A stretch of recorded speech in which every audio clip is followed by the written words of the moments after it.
سبيل الدموع سبيل مريح. السلام علیکم ورحمۃ اللہ وبرکاتہ. امید ہے آپ سب خیریت سے ہوں گے. الحمدللہ نحمده ونصلی علی رسولہ الکریم. اما بعد فاعوذ باللہ من الشیطان الرجیم. بسم اللہ الرحمن الرحیم. رب اشرح لی صدری ویسر لی امری واحلل عقدۃ من لسانی یفقهوا قولی. الحمد للہ الذی خلق السماوات والارض وجعل الظلمات والنور له الحمد كله اولہ وآخرہ ظاہرہ وباطنہ لا الہ الا اللہ الہ الاولین والآخرین لا الہ الا ہو الرحمن الرحیم. سب تعریف اللہ رب العزت کے لیے ہے جس نے آسمانوں کو پیدا کیا، جس نے زمین کو پیدا کیا، جس نے اندھیروں اور روشنی کو بنایا. اسی کے لیے سب تعریف ہے، پہلی اور آخری، ظاہری اور باطنی.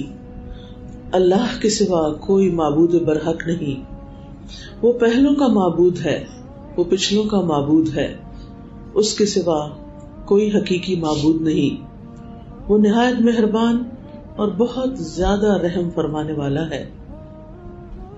معزز خواتین، اللہ سبحانہ وتعالیٰ کا شکر ادا کرتی ہوں کہ اس نے ہمیں مسلمان پیدا کیا، اسلام کی محبت دی، قرآن کی محبت دی، اپنے دین کو سیکھنے کا شوق دیا، اور اس نے ہمیں اپنی توفیق سے، اپنے اذن سے علم کی مجالس کا رخ کرنے کی توفیق عطا کی. یہ اس کی نعمتوں میں سے بہت بڑی نعمت ہے. رسول اللہ صلی اللہ علیہ وسلم پر جو وحی نازل ہوئی، اس میں سب سے پہلے جس چیز کا حکم دیا گیا آپ کو اور آپ کے توسط سے ہم سب کے لیے، وہ ہے اقرأ، پڑھو. ہم سب آپ کی امت ہونے کی حیثیت سے اس بات کے ذمہ دار ہیں کہ ہم بھی علم حاصل کریں.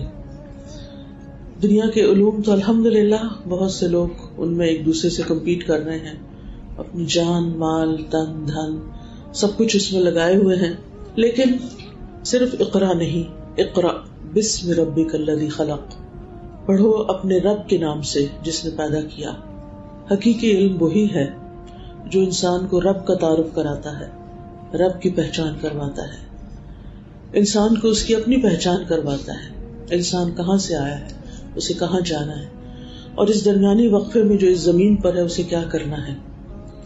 یہ علم صرف وہی دے سکتا ہے جس نے انسان کو پیدا کیا، جس نے زمین اور آسمان کو بنایا.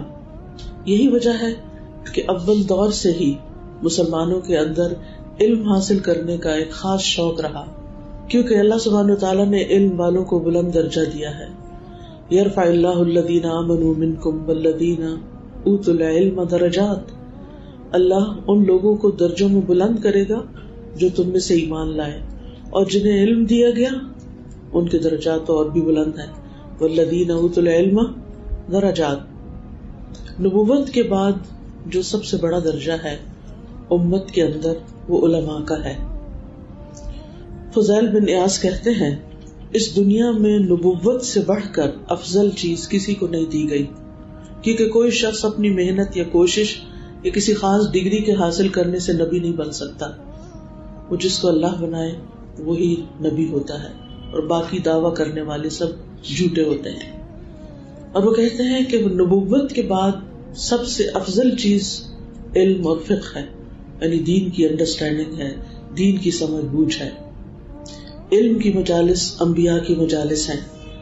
سہل بن عبداللہ التستری وہ کہتے ہیں کہ جو انبیاء کی مجالس کو دیکھنا چاہے وہ علماء کی مجالس کو دیکھے.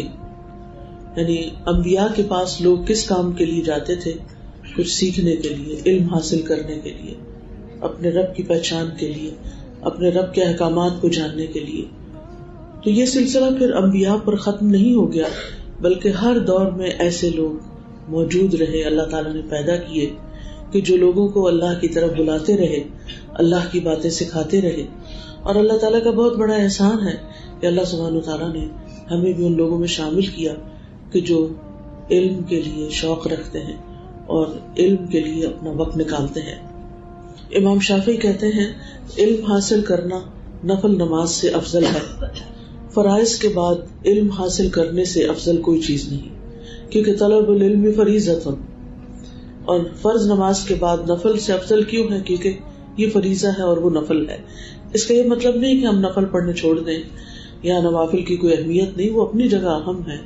لیکن اگر کسی شخص کو ان دو میں سے ایک کو چوز کرنا ہو تو وہ علم کو لے. صاحب علم جو ہے، علم حاصل کرنے والا جو ہے یا علم کا شوق رکھنے والا، آسمان و زمین میں محبوب ہوتا ہے. اللہ تعالیٰ اس سے محبت کرتا ہے اور اللہ کی مخلوق بھی علم والوں سے محبت کرتی ہے. رسول اللہ صلی اللہ علیہ وسلم نے فرمایا علم والوں کے لیے تمام مخلوق بخشش کی دعائیں کرتی ہے، حتیٰ کہ سمندر کی مچھلیاں بھی. ہم لوگوں کے آگے منت کرتے رہتے ہیں کہ وہ ہمارے لیے دعا کر دیں، اور ہم اس بات کے لیے بعض اوقات بہت اصرار اور تقاضا اور بہت منت سماجت بھی کرتے ہیں. لیکن ہم یہ راز نہیں جانتے کہ اگر ہم علم کے سیکھنے سکھانے میں مشغول ہو جائیں تو انشاءاللہ ساری مخلوق ہمارے لیے استغفار کرے گی اور ساری مخلوق ہمارے لیے دعائیں کرے گی. اس سے بہتر اور کیا کام ہو سکتا ہے؟ ہم دیکھتے ہیں کہ اس علم کی خاطر لوگوں نے بڑی بڑی تکلیفیں بھی اٹھائی ہیں. ہمیں الحمدللہ ہر طرح کی سہولتیں میسر ہیں. ٹرانسپورٹ ہے، اگر اپنی ذاتی نہیں تو بہت سے ذرائع ایسے ہیں. الحمدللہ جگہ جگہ ایسی مجالس موجود ہیں. اگر دور کسی دوسرے شہر میں نہیں آ سکتے تو اب تو الحمدللہ آن لائن بہت کچھ میسر ہے. اصل بات یہ ہے کہ ہم خود اس چیز کے حاصل کرنے کے لیے کتنا شوق رکھتے ہیں، اور پھر یہ کہ اس کی اہمیت ہماری زندگی میں کتنی ہے. یعنی ہر انسان کا ایک پیشن ہوتا ہے، ہر انسان کے لیے کوئی چیز بہت اہم ہوتی ہے جس کے لیے وہ جیتا ہے، جس کے لیے وہ بھاگ دوڑ کرتا ہے. تو ہم سب اپنا محاسبہ کر کے دیکھ سکتے ہیں کہ ہماری زندگی میں وہ کون سی چیز ہے، وہ ہماری زندگی کا سینٹر آف لائف کیا ہے کہ جس کے لیے ہم بھاگ دوڑ کرتے ہیں اور جس کے لیے ہم فکر مند رہتے ہیں. بہرحال جن لوگوں نے علم کے حاصل کرنے کو اور علم کو زندگی میں سب سے زیادہ اہمیت دی، پھر اس کے لیے انہوں نے نہیں سوچا کہ انہیں کیا کچھ قربان کرنا پڑتا ہے. خود رسول اللہ صلی اللہ علیہ وسلم کے دور میں ہم دیکھتے ہیں کہ حضرت ابو ہریرہ رضی اللہ عنہ بعض اوقات فاقوں سے ہوتے تھے. وہ کام کیوں نہیں کر سکتے تھے باہر جا کر، کوئی بزنس، کوئی انصار کے کھیتوں پہ کام، تاکہ اپنا پیٹ پالتے، اپنے گھر والوں کے لیے کچھ کرتے. لیکن وہ ہر وقت نبی صلی اللہ علیہ وسلم کی مجلس سے لگے رہتے تھے، اور جب آپ تشریف لے جاتے تو اسی علم کو یاد کرنے میں لگے رہتے. وہ کہتے ہیں کہ لوگ کہتے ہیں ابو ہریرہ بہت حدیثیں بیان کرتا ہے، حالانکہ میں اپنا پیٹ بھرنے کے لیے، یعنی علم سے پیٹ بھرنے کے لیے رسول اللہ صلی اللہ علیہ وسلم کے ساتھ ہر وقت رہتا تھا. میں خمیری روٹی نہیں کھاتا تھا، میں عمدہ لباس نہیں پہنتا تھا، میری خدمت کے لیے کوئی فلاں اور فلانی نہیں تھی. میں بھوک کی شدت کی وجہ سے اپنے پیٹ پہ پتھر باندھ لیتا تھا، لیکن علم کی مجلس کو نہیں چھوڑتا تھا. بعض اوقات کسی آدمی کو کوئی آیت اس لیے پڑھ کر مطلب پوچھ لیتا کہ شاید وہ مجھے اپنے ساتھ اپنے گھر لے جا کر کھانا ہی کھلا دے. اور مسکینوں کے ساتھ سب سے بہتر سلوک کرنے والے جعفر بن ابی طالب تھے. وہ ہمیں اپنے ساتھ لے جاتے، جو کچھ بھی ان کے گھر میں موجود ہوتا ہمیں کھلاتے، اور بعض اوقات اگر کچھ نہ ہوتا تو جس ڈبے میں شہد یا گھی ہوتا اس کو کھول کے اس کو چٹوائی دیتے تھے. ابو ہریرہ کہتے ہیں میں خود کو منبر رسول صلی اللہ علیہ وسلم اور عائشہ رضی اللہ عنہا کے حجرے کے درمیان گرا ہوا دیکھتا تو لوگ کہتے یہ مجنون ہے، مگر مجھے کوئی جنون نہیں تھا سوائے اس کے کہ میں شدید بھوکا ہوتا تھا اور بھوک کے مارے بے ہوش ہو جاتا تھا، یا بھوک کی وجہ سے پھر میں بیٹھ نہیں سکتا تھا. اسی طرح ابن عباس رضی اللہ عنہ جو نبی صلی اللہ علیہ وسلم کے چچا زاد ہیں، حضرت عباس کے بیٹے ہیں، عمر میں چونکہ چھوٹے تھے اس لیے اتنا موقع نہیں ملا، اور جو موقع ملا اپنی زندگی میں اس میں سیکھا. لیکن نبی صلی اللہ علیہ وسلم کے جانے کے بعد انہوں نے انصار کے گھروں پر حاضری دینا شروع کر دی کہ انہوں نے نبی صلی اللہ علیہ وسلم سے جو کچھ سیکھا ہے اسے حاصل کر سکیں. وہ کہتے ہیں کہ آپ کی وفات کے بعد جب کسی صحابی کے متعلق مجھے معلوم ہوتا کہ ان کے پاس رسول اللہ صلی اللہ علیہ وسلم کی کوئی حدیث ہے تو میں قیلولہ کے وقت دوپہر میں ان کے دروازے پہ پہنچ جاتا، اپنی چادر کو سرہانے رکھ کے ان کے گھر کی چوکھٹ پہ لیٹ جاتا. اس وقت دوپہر کی تیز اور گرم ہوائیں بہت سا گرد و غبار اڑا کر میرے اوپر ڈال دیتی. حالانکہ اگر میں ان کے گھر داخل ہونے کی اجازت مانگتا تو مجھے اجازت مل جاتی، لیکن میں ایسا اس لیے کرتا تھا کہ ان کی طبیعت مجھ سے خوش ہو جائے، یعنی میں ان کو ڈسٹرب نہ کروں. جب وہ گھر سے نکلتے تو مجھے اس حال میں دیکھتے تو کہتے، اے اللہ کے رسول صلی اللہ علیہ وسلم کے چچا کے بیٹے، آپ نے کیوں یہ زحمت گوارا کی؟ آپ مجھے اطلاع بھجواتے، میں خود حاضر ہو جاتا. لیکن میں جواب دیتا، میں آپ کی خدمت میں حاضر ہونے کا زیادہ حقدار ہوں، کیونکہ حصول علم کے لیے صاحب علم کے پاس جایا جاتا ہے، تو اس لیے علم کا ایک ادب ہے، ایک رسپیکٹ ہے، اس لیے میں خود حاضر ہوتا ہوں. اور ہم دیکھتے ہیں کہ علماء نے علم حاصل کرنے کے لیے دور دراز کے بہت سے سفر کیے. خطیب بغدادی کی ایک کتاب ہے الرحلہ فی طلب العلم، علم کے حصول کے لیے سفر، اور اس میں بے شمار ایسے واقعات جمع کیے گئے ہیں جس سے پتہ چلتا ہے کہ لوگوں نے دنیا کو چھان مارا علم کے حصول کے لیے، علماء سے ملاقات کے لیے.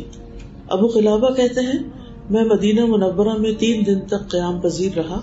میری کوئی ایسی حاجت نہیں تھی کہ جسے میں نے پورا نہ کر لیا ہو، سوائے ایک آدمی کی ملاقات کے جس کے بارے میں لوگ توقع رکھتے تھے کہ وہ حدیث مبارکہ روایت کرتے ہیں. میں مدینہ ہی میں قیام پذیر رہا حتیٰ کہ وہ صاحب آئے. میں نے ان سے درخواست کی، حدیث سنی اور پھر اس کے بعد سفر اختیار کیا. اسی طرح حضرت عبداللہ بن مسعود کے بارے میں آتا ہے، وہ کہتے ہیں، اس ذات کی قسم جس کے سوا کوئی معبود نہیں، اللہ کی کتاب میں کوئی سورت ایسی نہیں مگر میں جانتا ہوں کہ وہ کس چیز کے بارے میں نازل کی گئی. کوئی آیت ایسی نہیں جس کے بارے میں یہ نہ جانتا ہوں کہ وہ کس کے بارے میں نازل ہوئی. اگر مجھے معلوم ہو جائے کہ کوئی شخص اللہ کی کتاب کو مجھ سے زیادہ جاننے والا ہے اور اس تک صرف اونٹ پہنچ سکتے ہیں، یعنی پیدل نہیں جا سکتے، سفر کرنا پڑتا ہے، تو میں سوار ہو کر اس کی طرف جاتا. اور یہ عبداللہ بن مسعود ہیں جن کے بارے میں آپ نے فرمایا تھا کہ جو قرآن کو اس طرح پڑھنا چاہے جیسے وہ نازل ہوا ہے تو وہ عبداللہ بن مسعود کے طریقے پر پڑھے. پھر اسی طرح جابر بن عبداللہ کہتے ہیں، مجھے ایک آدمی کی طرف سے ایک حدیث پہنچی جو انہوں نے رسول اللہ صلی اللہ علیہ وسلم سے سن رکھی تھی. تو میں نے ایک نیا اونٹ خریدا، اس پہ کجاوا باندھا اور 1 مہینے تک اس طرف سفر کرتا رہا، مسلسل سفر کرتا رہا، یہاں تک کہ میں شام پہنچ گیا، یعنی فلسطین پہنچ گیا. اور وہ عبداللہ بن انیس تھے. میں نے دربان سے کہا، ان سے کہو دروازے پر جابر آئے ہیں. انہوں نے پوچھا، کیا جابر بن عبداللہ؟ میں نے کہا ہاں. تو وہ اس حال میں گھر سے نکلے کہ اپنا کپڑا گھسیٹ رہے تھے، یعنی فوراً نکلے. انہوں نے مجھے گلے لگایا، میں نے ان کو گلے لگایا. میں نے ان سے کہا، ایک حدیث ہے جو مجھے آپ کی طرف سے پہنچی ہے، قصاص کے بارے میں ہے. وہ حدیث آپ نے رسول اللہ صلی اللہ علیہ وسلم سے سنی تو مجھے خطرہ ہوا کہ کہیں آپ فوت نہ ہو جائیں یا میں اس حدیث کو براہ راست آپ سے سننے سے پہلے فوت نہ ہو جاؤں. انفارمیشن پہنچ چکی تھی، حدیث انہیں معلوم تھی، لیکن وہ میک شور کرنا چاہتے تھے کہ واقعی یہ انہی کی روایت ہے اور انہوں نے خود نبی صلی اللہ علیہ وسلم سے سنی ہے. اس سے یہ بات بھی سامنے آتی ہے کہ صحابہ کرام کے اندر سے یہ بات تھی اور اس وقت سے یہ چیز شروع ہو گئی کہ لوگ بغیر کنفرمیشن کے علم نہیں لیتے تھے. ابتدائی دور میں پھر بھی کچھ تساہل تھا، لیکن بعد میں جب لوگوں نے حدیثیں گھڑنا شروع کی تو پھر تو بہت زیادہ اس بارے میں وہ کانشیس ہو گئے تھے، محتاط ہو گئے تھے. آج ہم آرام سے بیٹھے ہوئے کسی حدیث کو جھٹلا دیتے ہیں یا کہہ دیتے ہیں کہ یہ حدیث ہی تو ہے، کون سی قرآن کی آیت ہے، اور اس کی تحقیق کرنے کی بھی ہمت نہیں رکھتے یا تکلیف گوارا نہیں کرتے اور اپنے لیے صرف قرآن کو کافی سمجھ لیتے، جو کہ حدیث جو ہے وہ علم کا ایک ذخیرہ ہے. وحی جلی اور وحی خفی کا آپ کو معلوم ہوگا کہ ایک وحی ہے جو قرآن کی شکل میں نازل ہوئی ہے جس کو وحی مطلوب بھی کہتے ہیں، اور ایک وہ جو حدیث کی شکل میں نازل ہوئی ہے جس کو وحی خفی یا یعنی جس کی تلاوت نہیں کی جاتی اور غیر مطلوب کہا جاتا ہے. اس کو اللہ سبحانہ تعالیٰ نے صرف قرآن نہیں نازل کیا، وَأَنزَلَ اللَّهُ عَلَيْكَ الْكِتَابَ وَالْحِكْمَةَ، اللہ نے حکمت بھی اتاری، وَعَلَّمَكَ مَا لَمْ تَكُنْ تَعْلَمْ، اور آپ کو وہ سکھایا جو آپ نہیں جانتے تھے. تو اگر انسان قرآن مجید کے علاوہ نبی صلی اللہ علیہ وسلم کی احادیث کی طرف رجوع نہیں کرتا تو علم اور حکمت کا ایک بہت بڑا نقصان کر لیتا ہے. صحابہ کے اندر ہم دیکھتے ہیں اس شوق کو، اور پھر صحابہ کے بعد تابعین جو ہیں وہ علم کی خاطر سفر کرتے ہیں. ایک عظیم تابعی ہیں ابو عالیہ، وہ کہتے ہیں ہم رسول اللہ صلی اللہ علیہ وسلم کے صحابہ کی روایت کی ہوئی ایک حدیث بصرہ میں سنتے تو ہم اس پر مطمئن نہیں ہوتے تھے، یعنی اپنے شہر میں سن کر ہماری تسلی نہیں ہوتی تھی، یہاں تک کہ ہم مدینہ کی طرف سفر کرتے، پھر ہم اس کو صحابہ کے منہ سے براہ راست سنتے. اور اسی طرح امام بخاری کی شرائط میں سے آپ کو معلوم ہے کہ وہ حدیث نہیں لیتے تھے جب تک یہ میک شور نہیں کر لیتے تھے کہ جو حدیث سنا رہا ہے اس کی اس شخص سے، اس راوی سے ملاقات بھی ہوئی ہے جس سے وہ نریشن آگے بیان کر رہا ہے. اسی طرح امام مالک کہتے ہیں کہ یحییٰ ابن سعید سے مروی ہے، وہ سعید بن مسیب سے روایت کرتے ہیں جو مشہور تابعی ہیں، کہ میں ایک حدیث کو حاصل کرنے کے لیے کئی دن اور راتیں سفر کرتا تھا. یہ ان کا علم کا شوق تھا اور یہ ان کی تحقیق کا، ریسرچ کا ذوق تھا کہ صرف ایک چیز لینے کے لیے وہ لمبا سفر کرتے تھے، اور اس دور کا سفر ہمارے سفر جیسا نہیں تھا. ابو عالیہ کہتے ہیں ہم بصرہ میں رسول اللہ صلی اللہ علیہ وسلم کے صحابہ کے واسطے سے حدیث ہوتی، یعنی جس نے نبی صلی اللہ علیہ وسلم سے سنا پھر اس نے کسی کو بیان کیا اور ہم نے اس سے سنا، تو ہم اس پہ راضی نہیں ہوتے تھے جب تک کہ یعنی بنیادی سورس جو تھا اس تک نہیں پہنچتے تھے. اسے ہم دیکھتے ہیں مثلاً امام بخاری کے استادوں میں سے عاصم بن ابی ایاس ہیں. خود امام بخاری جو ہے وہ 16 سال کی عمر میں اپنے علاقے کے تمام لوگوں کا علم لے کر پھر اپنی والدہ کے ساتھ حج پہ جاتے ہیں، اور والدہ واپس آ جاتی ہیں اپنے بھائی کے ساتھ، لیکن امام بخاری وہیں پر رہ جاتے ہیں اور اگلے 16 سال تک وہ واپس اپنے گھر نہیں آتے. 16 سال کہنے کی بات ہے. نہ والدہ ان سے ملتی ہیں اور نہ وہ والدہ سے ملتے ہیں اور نہ اپنے علاقے کی خوشبو پاتے ہیں، بلکہ مسلسل سفر کرتے ہیں. مکہ سے شروع کرتے ہیں اور پھر اس کے بعد مدینہ کی طرف رخ کرتے ہیں اور پھر 8 بار بغداد جاتے ہیں، اور اس کے علاوہ بصرہ اور خراسان اور جہاں کہیں انہیں پتہ چلتا، اور 1080 استادوں سے انہوں نے علم حدیث حاصل کیا. یعنی کوئی معمولی کوشش نہیں ہے. میں جو پی ایچ ڈی کری تھی تو میں نے امام بخاری کے جو اسفار تھے، ان کی جو ٹریول ہسٹری تھی، اس کا میں نے میپ بنا کے اپنے سامنے رکھا ہوا تھا. جب مجھے تھوڑی سی وہ ہوتی کہ بہت ٹائم لگ رہا ہے پڑھنے لکھنے میں، تو پھر میں اس کو دیکھ لیتی تھی کہ اس سے تو بہت کم ہے جو امام بخاری نے کیا، کیونکہ ہمارے سامنے رول ماڈل نہیں رہے، ایسے لوگ نہیں رہے کہ جو علم کی خاطر یہ قربانیاں کریں یا یہ شوق رکھیں یا اتنا سفر کریں. تو بہرحال وہ ایک بہت ہمت دلانے والی بات ہوتی. تو یہ عاصم بن ابی ایاس جو ہیں یہ انہی کے استاد ہیں. اصلاً خراسان سے ہیں، بغداد میں پرورش پائی اور علم حدیث حاصل کیا. پہلے بغداد کے شیوخ سے علم لیا، پھر کوفہ، بصرہ، حجاز، مصر، شام کی طرف سفر کیا اور ان سے احادیث لی. پھر اسقلان کو وطن بنایا، وہاں فوت ہو گئے، جہاں سے ابن حجر الاسقلانی ہیں جنہوں نے بخاری کی شرح لکھی ہے، فتح الباری. اسی طرح امام لیث جو ہیں مصر کے علماء میں سے ہیں، انہوں نے مصر کے بڑے بڑے علماء سے علم حاصل کیا، پھر حجاز اور شام کی طرف سفر کیا، پھر عراق گئے، وہاں کے علماء سے سیکھا، پھر مکہ اور مدینہ کی طرف گئے.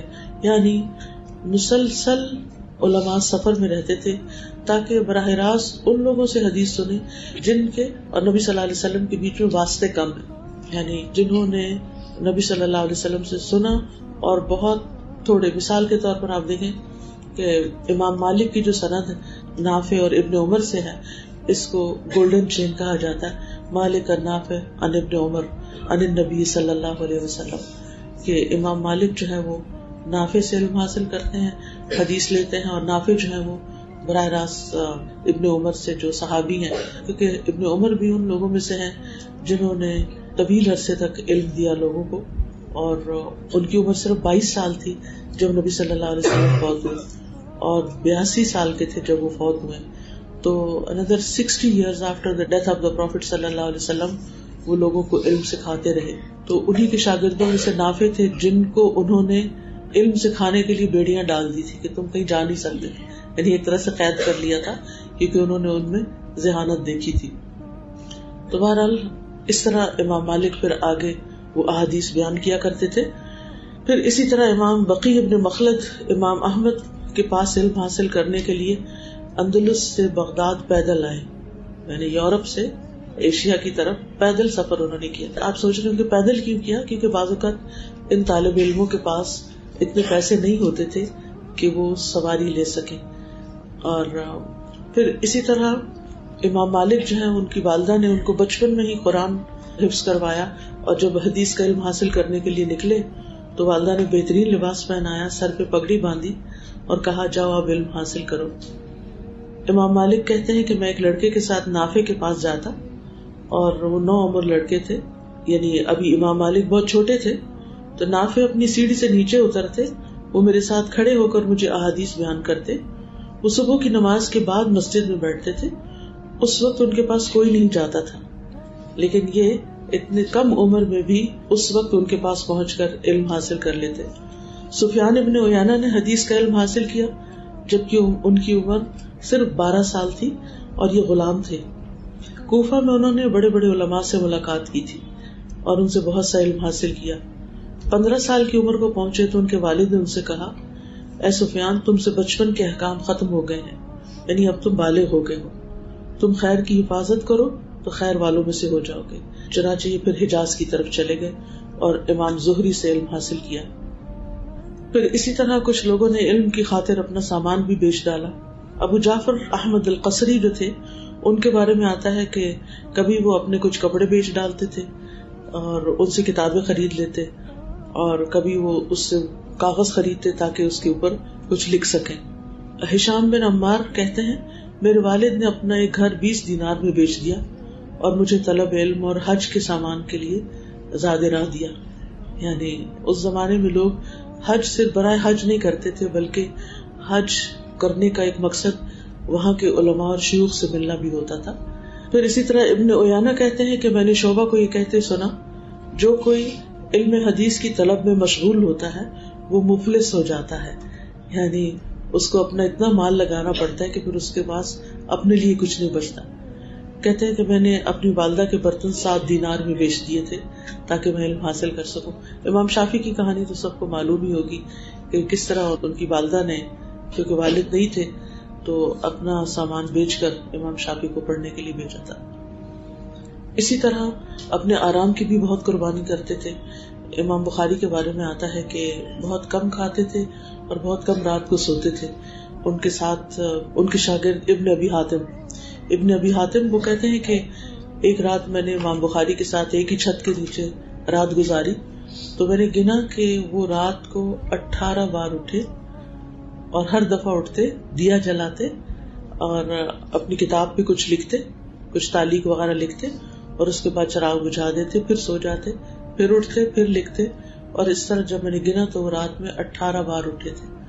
یعنی علم کا یہ مقام جو امام بخاری کو ملا ہے وہ قربانیوں کے ساتھ ملا ہے، جس میں انسان کو اپنا صرف مال خرچ کرنے سے بات نہیں بنتی، مال کے ساتھ جان بھی لگانی پڑتی ہے اور اپنی بہت سی خواہشات کو بھی قربان کرنا پڑتا ہے. امام طبرانی سے ان کی کثرت حدیث کے بارے میں پوچھا گیا تو انہوں نے کہا، میں 30 سال چٹائی پہ سویا ہوں. کیوں؟ تاکہ پھر بہت گہری نیند نہ سو جاؤں اور علم سے محروم نہ ہو جاؤں.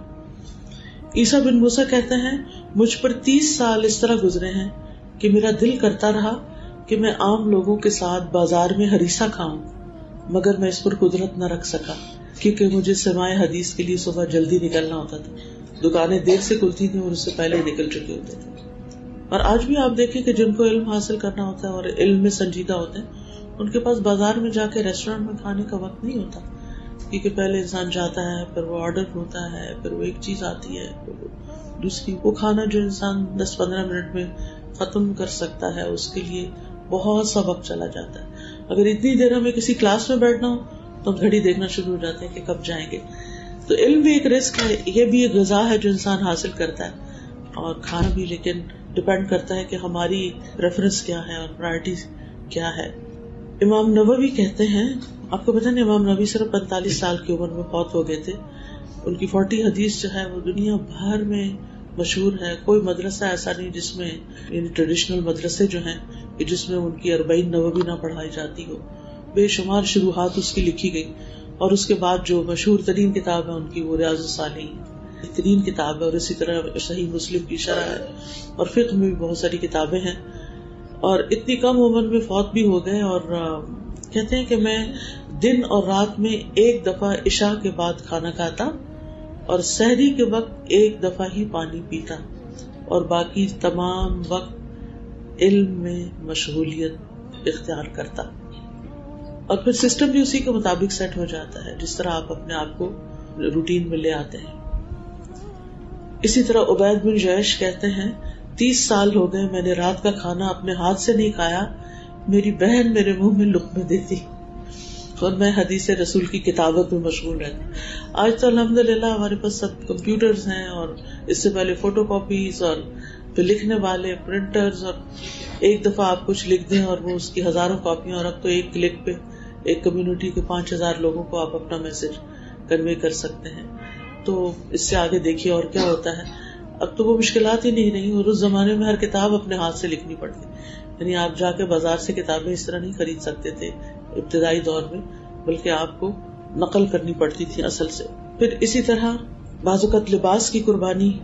علی بن حرب کہتے ہیں میں زید بن حباب کے پاس طلب علم کے لیے آیا, ان کے پاس ایک کپڑا بھی نہ ہوتا کہ وہ اس کو پہن کے ہمارے سامنے آ سکتے, یعنی ایسا کپڑے نہیں ہوتے تھے کہ جس سے واقعی وہ ایک باوقار لباس جس کو بولتے ہیں, کیونکہ وہ اپنے کپڑے بیچ چکے ہوتے تھے.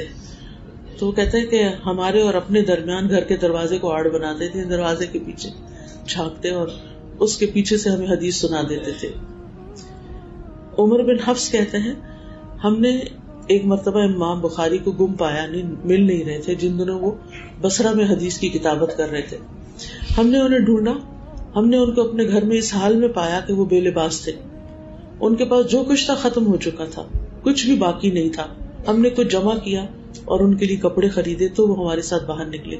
یعنی اس طرح کی قربانیاں لوگوں نے کی ہیں. آج تو یوں لگتا ہے کہ شاید یہ مجنون تھے, اگر آج کے دور میں ایسے کہ ہو سکتا ہے لوگ اس کو ایکسٹریمسٹ کا نام دیں, دس از ٹو مچ. ہم تو تھوڑا سا اگر ہفتے میں 3 دن یا 4 دن بھی علم کے لیے نکل جائیں تو وہ بھی لگتا ہے کہ شاید ہم نے بہت اپنی جان پہ ظلم کر لیا.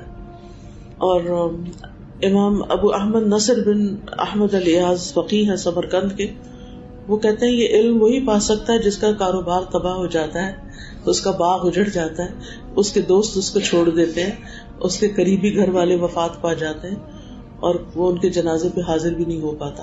یعنی وہ علم کے لیے کہیں دور نکلا ہوا ہے, کسی اور شہر کسی اور ملک میں گیا ہوا ہے, اور پیچھے سے بہت کچھ تبدیلیاں ہو جاتی ہیں اور وہ اس کے لیے یہ سب کچھ دیکھنا اس کو نصیب نہیں ہوتا. لیکن وہ جن لوگوں کے لیے کام کر جاتا ہے پھر وہ اسی صورت میں ہی ہو سکتا ہے. اب بھی آپ دیکھیں کہ جو سائنٹسٹ ہوتے ہیں اور جو ریسرچرز ہوتے ہیں وہ اپنی بازو کا زندگیاں پوری لگا دیتے ہیں صرف ایک دوا ایجاد کرنے میں یا کوئی کسی ایک جانور کے بارے میں ریسرچ کرنے میں. سمندر کے اندر جو مرین سائنٹسٹ ہوتے ہیں وہ کئی دن کئی مہینے مسلسل سمندر کے اندر ان کو رہنا پڑتا ہے, صرف سطح پر نہیں بلکہ نیچے اترنا پڑتا ہے اور وہ سب کچھ دیکھنا پڑتا ہے. اس وقت بھی بہت سی جو آپ دیکھتے ہیں نیشنل جیوگرافک کے اندر جو ریسرچز آتی ہیں اینیمل ورلڈ کے بارے میں یا ویسے نیچرل سائنسز کے بارے میں, تو وہ سب کچھ بنانے کے لیے پیش کرنے کے لیے لوگ اپنی عمر لگاتے ہیں تو وہ ہمارے سامنے آتا ہے. لیکن چونکہ وہ دنیا کا علم ہے اس لیے سب کے لیے ایکسیپٹیبل ہے. دین کے علم کے لیے, اور خاص طور پر یہ جس دور کی میں باتیں کر رہی ہوں ابتدائی دور میں, اس میں اگر یہ قربانیاں نہ ہوتی تو یہ علم ضائع ہو جاتا. ہم تک پہنچانے کے لیے یہ سب قربانیاں ضروری تھی اور ان لوگوں نے کی اور ہم تک علم پہنچا. اب آپ دیکھیں کہ آبادیاں بڑھ چکی ہیں, لوگ زیادہ ہو چکے ہیں, لیکن اسی رفتار سے جہالت بہت بڑھ چکی ہے. سکھانے والے کم ہیں اور سیکھنے والے زیادہ ہیں, اور سیکھنے والوں کو احساس بھی نہیں ہے کہ ان کو سیکھنے کی ضرورت ہے. تو اگر ہم اس وقت بھی پلان کریں کہ کراچی میں جتنے لوگ نماز نہیں پڑھنا جانتے یا وضو کرنا نہیں جانتے, ان سب کو نماز وضو ہی کرنا, یعنی بیسک پہلا پلر آف اسلام, یعنی اس پر عمل کرنا سکھا دیا جائے, تو اس کے لیے کتنی میسو لیول پر پلاننگ کی اور ایگزیکیوشن کی ضرورت ہوگی. لیکن کوئی اس کے لیے ہمت نہیں کرتا کیونکہ ایک مشکل کام ہے, اور ہر شخص سمجھتا کہ یہ میری ذمہ داری تو نہیں. معلوم نہیں وہ پھر کس کی ذمہ داری ہے اور کیا ہوگا. کیونکہ اس وقت بھی میں اندرون سندھ کے کچھ علاقوں کی طرف سے ہو کر آ رہی ہوں اور براہ راست لوگوں سے کچھ حالات جاننے کا موقع ملا ہے. تو جو بچیاں پڑھ رہی ہیں اس وقت مختلف کلاسز میں، وہ خود کہتی ہیں کہ ہمیں کسی بات کا نہیں پتا تھا، ہمیں کچھ بھی پتا نہیں تھا، ہمیں اردو کا ایک لفظ بھی نہیں آتا تھا. پھر پہلے اردو سیکھی اور پھر اس کے بعد دین کے بارے میں سیکھنا شروع کیا. اور الحمدللہ انہی میں سے کئی ایسے جذبے والے لوگ بھی ہیں کہ جو آگے. ایک خاتون مجھے بتانے لگی کہ لاسٹ ٹائم جب آپ حیدرآباد آئی تھی تو اس وقت میرے 5 سال پہلے کی بات ہے، تو کہنے لگی کہ اس وقت صرف میری اپنی کلاس ہوتی تھی، وہ کندری کچھ یا کنڈری جگہ ہے وہاں کی رہنے والی تھی. تو کہنے لگی کہ اس وقت میرے اپنے شہر میں 21 کلاسز ہو گئی، اور وہ قرآن ترجمہ وغیرہ کی نہیں، ابھی تو بہت بیسک لیول کی اقرا یعنی بنیادی اسلامی تعلیم کا جو پروگرام ہے اس کی، کیونکہ جن بچیوں کو انہوں نے خود قرآن پڑھایا تفسیر وغیرہ کے جو کلاسز لی پھر ان کے ذمے کر کے پھر انہوں نے اپنے بیٹے کو پڑھنے کے لیے بھیجا. تو اس وقت وہ کہتی ہیں کہ میں اپنے بیٹے کے ساتھ اندرون سندھ موٹر سائیکل کے اوپر جاتی ہوں، بعض اوقات 2 گھنٹے کی مسافت ہوتی ہے، سخت گرمی بھی ہوتی ہے، اور سڑکیں تو آپ کو پتہ ہی اگر آپ کو کبھی جانے کا اس طرف اتفاق ہوا ہو کتنی بمپی سڑکیں ہیں.